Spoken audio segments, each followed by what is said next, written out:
ሃይ ጋይስ አዲስ የዩቲዩብ ጀማሪ ነኝ እና እንደዚህ አይነት አኒሜሽን ካራክተሮች እንድለቅላችሁና ጠቃሚ ስለሆኑን ሰብስክራይብ በማድረግ ተከታተሉኝ።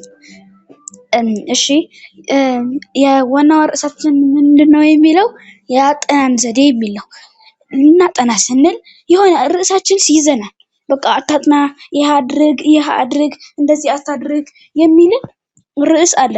ስለዚህ ደግሞ እሱን ለማስወገድ ምንድነው የምናደርገው? ሶስት ነገሮች አሉ። አንዱን ልንገራችሁ።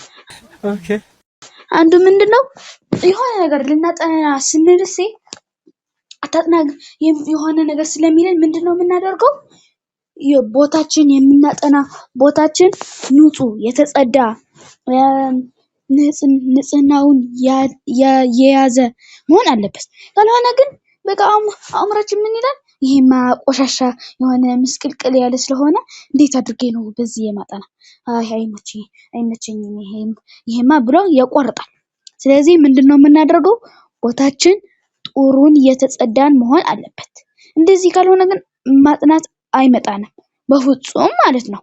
ስለዚህ እንደዚህ እያደረግን በማጥናት ውጤታችን ከፍ ለማድረግ እንችላለን። ስለዚህ በየቀኑ እንደዚህ ያደረግን እናጠናለን ማለት ነው።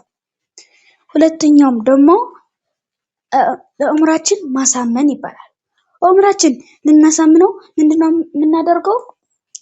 ምን እንለዋለን መሰላችሁ?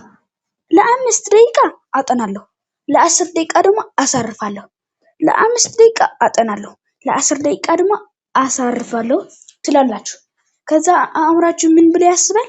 አይ 5 ደቂቃ እኮ በጣም ትንሽ ናት፣ 5 ደቂቃ አጥንቼ እወጣለሁ ውጪ እጫወታለሁ ይላችኋል።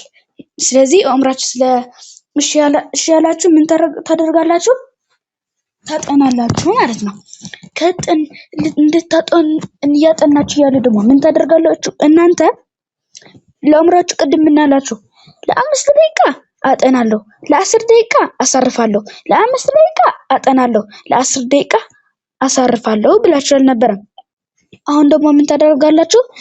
ለ25 ደቂቃ ታጠናላችሁ፣ ለ10 ደቂቃ ታሳርፋላችሁ፣ ለ25 ደቂቃ ታጠናላችሁ፣ ለ10 ደቂቃ ታሳርፋላችሁ።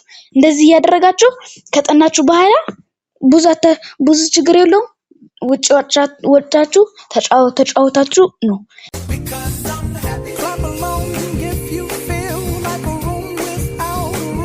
ከዛ በኋላ ቤት መጣችሁ ትንሽ ደጋግማችሁ ማለት ነው። ለ10 ደቂቃ አጥንታችሁ ለ5 ደቂቃ አሳርፋችሁ ለ10 ደቂቃ አጥንታችሁ ለ5 ደቂቃ አሳርፋችሁ ትጨርሳላችሁ ማለት ነው።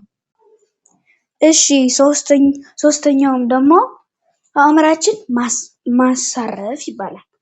አእምሮአችን ማሳረፍ ማለት ከትምህርት መተን እዚያው ያለን ማጥናት ጥሩ አይደለም፣ አይገባንም። ስለዚህ ምን እናደርጋለን? ከትምህርት መተን 8 ሰዓት ስለተማረን ከትምህርት መተን ምግብ እንበላለን። ከዛ ወክ እናደርጋለን። ብቻስ የሆነ ነገርስ ከቤት መውጣትስ አለብን።